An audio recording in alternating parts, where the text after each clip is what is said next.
नमस्कार, मी संजय बागडे, जिल्हा पुरवठा अधिकारी धुळे.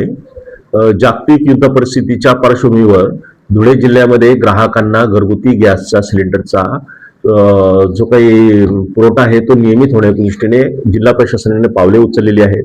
यामध्ये जे काही कंपन्यांचे सेल्स ऑफिसर आहेत त्यांची बैठक आज आपण घेतो आहोत. त्यांना सूचना आपण देणार आहोत की कोणत्याही ग्राहकाला 25 दिवसानंतर, म्हणजे आधीचं जे सिलेंडर घेतलं त्याच्यानंतर 25 दिवसानंतर नोंदणी करता येणार. तसेच तालुका स्तरावर गॅसचा पुरवठा सिलेंडर वाहतूक व्यवस्थित होणे, त्यावर पुरवठा सुरळीत होणे आणि कुठलाही काळा बाजार होऊ नये, ब्लॅकमेलिंग होऊ नये यासाठी आम्ही भरारी पथक नेमतोय. तहसीलदारांच्या अध्यक्षतेखाली तहसीलदार, पुरवठा निरीक्षक, वजन व मापन निरीक्षक आणि संबंधित पोलीस उपनिरीक्षक यांच्या सदस्याने आम्ही एक समिती नेमली आहे. ही समिती संपूर्ण गॅस एजन्सीची तपासणी करणार आहे.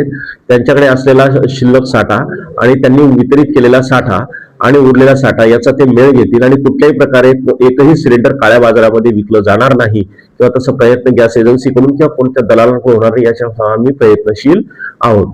धन्यवाद. काही तुटवडा आम्हाला जाणून, व्यावसायिक जे घरगुती गॅस सिलेंडर त्याचा पुरवठा हा सुरळीत आहे, तसा काही घरगुती गॅस सिलेंडरचा आम्हाला तुटवडा जाणवल्याची अजून कोणत्याही प्रकारची सूचना प्राप्त नाही किंवा तक्रार प्राप्त नाही.